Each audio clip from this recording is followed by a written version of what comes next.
દ્રૌપદીજી ફરી પાછા પોતાના નિજ સ્થાને આવી ગયા. બીજો દિવસ સૂર્યોદય થયો.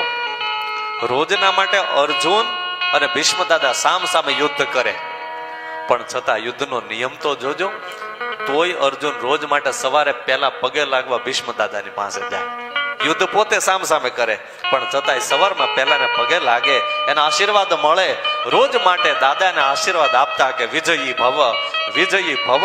પણ આજે જ્યારે અર્જુન પગે લાગવાને માટે આવે ત્યારે દાદાએ એટલું જ કીધું કે બેટા અર્જુન, આજે આપણે ફૂલડાથી પુષ્પથી પૂજા નથી કરવાની, આજે આપણે શસ્ત્રથી પૂજા કરવાની છે, સાવધાન થઈ જજે.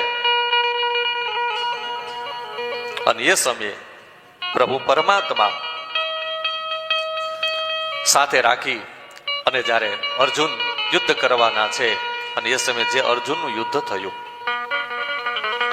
એ યુદ્ધનું વર્ણન કરતા ભીષ્મ દાદાનું સ્મરણ કરે છે. સાથે સાથે આજે કુરુક્ષેત્રની અંદર કૌરવ અને પાંડવોનું યુદ્ધ થયું. કૌરવો દિન પરિદિન પરાજિત થવા લાગ્યા. દુર્યોધન દુખી દુખી થવા લાગ્યો કે હવે હું શું કરું. અને એ સમયે બ્રાહ્મણ પુત્ર અશ્વત્થામા,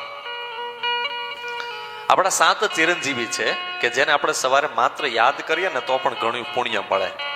એમાં પહેલું નામ હોય તો અશ્વત્થામાનું છે. અશ્વત્થામા, બલિર્વ્યાસો, હનુમાંશ્ચ વિભીષણ, કૃપઃ, પરશુરામશ્ચ સપ્તે તે ચિરજીવિનઃ. આ 7 ચિરંજીવી છે. એમાં પહેલું નામ છે અશ્વત્થામા, કે આજે પણ હયાત છે હનુમાનજી મહારાજની જેમ. એ અશ્વત્થામા એ દુર્યોધનની પાસે આવ્યો અને દુર્યોધનને કહેવા લાગ્યો કે દુર્યોધન, આટલો ઉદાસ કેમ છો, શું થયું? દુર્યોધન કે ના ના કઈ નથી થયું. અરે પણ તારા મુખ ઉપર દેખાય છે, શું થયું? તારા દુઃખનું કારણ તો તું મને જણાવ.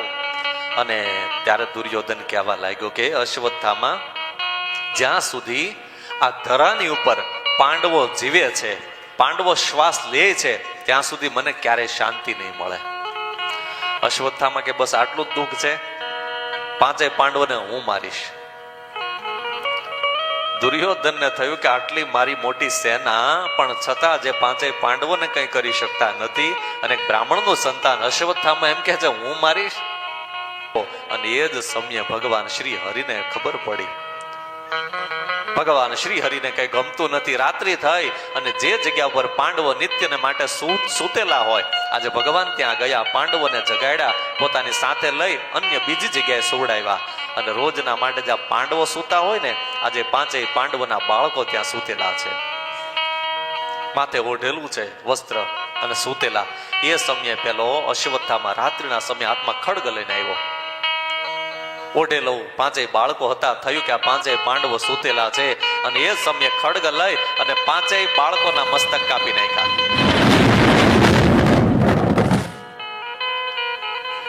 5 પાંડવોના બાળકોના મસ્તક જ્યાં કપાયા,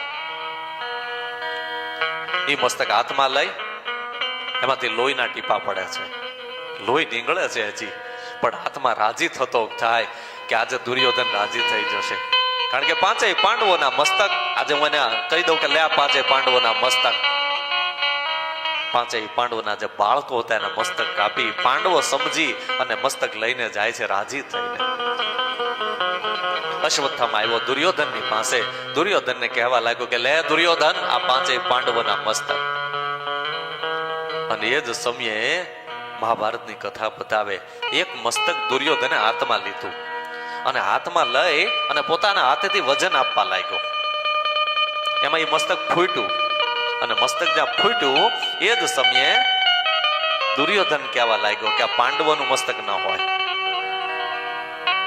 ખબર પડી કે આ પાંડવો નહીં, પણ પાંડવોના જે 5 પુત્રો હતા એના મસ્તક કાપી અને અશ્વત્થામા આવ્યો છે. અને મહાભારતની કથા બતાવે કે એ સમયે દુર્યોધનને અરેરાટી થઈ ગઈ. અરે રે, આ શું કર્યું અશ્વત્થામા તે? અરે ભલે કદાચ અમારે ભાઈ વચ્ચે અમારે બનતું નહોતું, કદાચ વેર હતો, દ્વેષ હતો, પણ એનું એવું તો નહોતું કરવું તારે કે અમારે એના જે બાળકો હતા એને તારે મારવા હતા.